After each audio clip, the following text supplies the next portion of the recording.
ಇಡಿ ದಾಳಿ ಮಧ್ಯೆ Shivashankarappa ಸಾಹುಕಾರ್ಗೆ good news ಸಿಕ್ಕಿದೆ. ಕೆಪಿಎಸ್ಸಿ ಅಧ್ಯಕ್ಷ ಸ್ಥಾನಕ್ಕೆ ಶಿವಶಂಕರಪ್ಪ ಮರು ನೇಮಕ ಆಗುವಂತದ್ದು.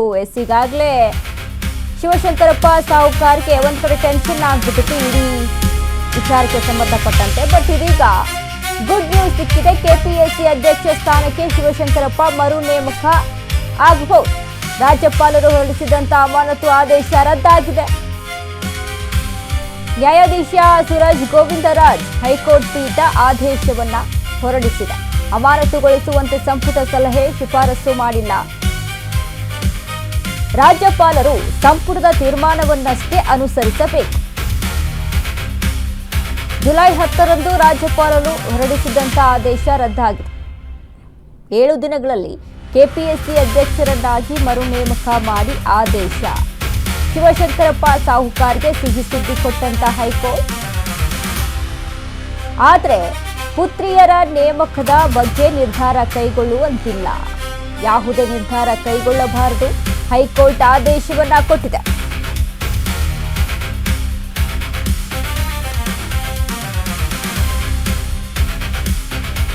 ಇಡಿ ದಾಳಿಯಿಂದ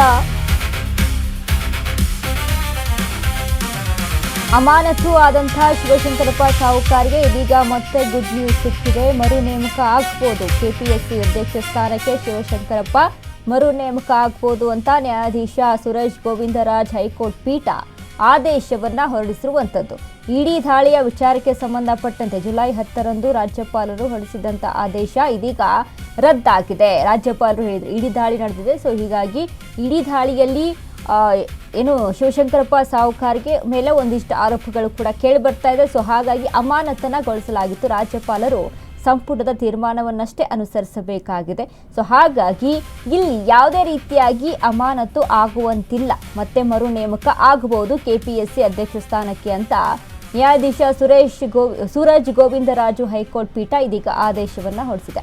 7 ದಿನಗಳಲ್ಲಿ ಕೆಪಿಎಸ್ಸಿ ಅಧ್ಯಕ್ಷನಾಗಿ ಮರು ನೇಮಕ ಮಾಡಿ ಅನ್ನುವಂಥ ಆದೇಶವನ್ನ ಕೂಡ ಇದೀಗ ಹೈಕೋರ್ಟ್ ಹೊರಡಿಸಿರುವಂಥದ್ದು. ಇನ್ನು ಪುತ್ರಿಯರ ನೇಮಕದ ಬಗ್ಗೆ ನಿರ್ಧಾರ ಕೈಗೊಳ್ಳುವಂತಿಲ್ಲ ಯಾವುದೇ ರೀತಿಯಾಗಿ. ಅಂದರೆ ನೋಡಿ, ಒಂದು ಕಡೆ ಅಲ್ಲಿ ಮರು ನೇಮಕ ಅನ್ನುವಂಥದ್ದು, ಬಟ್ ಒಂದಿಷ್ಟು ಡಿಸಿಷನ್ ಅಂತ ಬಂದಾಗ, ಒಂದಿಷ್ಟು ನಿರ್ಣಯಗಳು ಅಂತ ಬಂದಾಗ ಅಲ್ಲಿ ಅವುಗಳನ್ನು ಅಲ್ಲಿ ಕಟ್ಟುನಿಟ್ಟಾಗಿ ಪಾಲಿಸಬೇಕಾಗುತ್ತೆ. ಈಗ ಪುತ್ರಿಯರ ನೇಮಕ ವಿಚಾರಕ್ಕೆ ಸಂಬಂಧಪಟ್ಟಂತೆ ಅಲ್ಲಿ ಯಾವುದೇ ರೀತಿಯಾದಂಥ ಆದೇಶವನ್ನು ಹೊರಡಿಸುವಂತಿಲ್ಲ. ಇನ್ನು ಕೆಪಿಎಸ್ಸಿ ಅಧ್ಯಕ್ಷರ ವಿರುದ್ಧದ ಆರೋಪದ ಬಗ್ಗೆ ಕೋರ್ಟ್ ತೀರ್ಮಾನಿಸಿಲ್ಲ, ಆರೋಪ ಇದೆ ಅನ್ನುವಂಥದ್ದನ್ನ ಇಲ್ಲಿ ಕನ್ಫರ್ಮೇಷನ್ ಆಗಿ ಅಲ್ಲಿ ಹೇಳಿಲ್ಲ. ಸೊ ಹಾಗಿರುವಂಥ ಕಾರಣದಿಂದಾಗಿ ಕೆಪಿಎಸ್ಸಿ ಅಧ್ಯಕ್ಷ ಸ್ಥಾನಕ್ಕೆ ಇವರು ಮರು ನೇಮಕ ಆಗಬಹುದು ಅಂತ ಹೈಕೋರ್ಟ್ ಕೂಡ ಇದೀಗ ಖಡಕ್ ಆಗಿ ಹೇಳಿದೆ. ಇನ್ನು ರಾಜ್ಯಪಾಲರು ಏನು ಹೊರಡಿಸಿದ್ರಲ್ವಾ, ಆ ಒಂದು ಅಮಾನತು ಅನ್ನುವಂಥದ್ದನ್ನ ಈಗ ಏನು ವಜಾಗೊಳಿಸಲಾಗಿದೆ. ಯಾವುದೇ ರೀತಿಯಾದಂಥ ಅಮಾನತು ಮಾಡುವಂತಿಲ್ಲ. ಇನ್ನು ಇಡಿ ರೇಡ್ನಿಂದ ಕಂಗಾಲಾಗಿದ್ದ ಸಾಹುಕಾರ್ಗೆ ಒಂದು ರೀತಿಯಾಗಿ ಬಿಗ್ ರಿಲೀಫ್ ಸಿಕ್ಕಿದೆ ಅಂತ ಹೇಳ್ಬೋದು.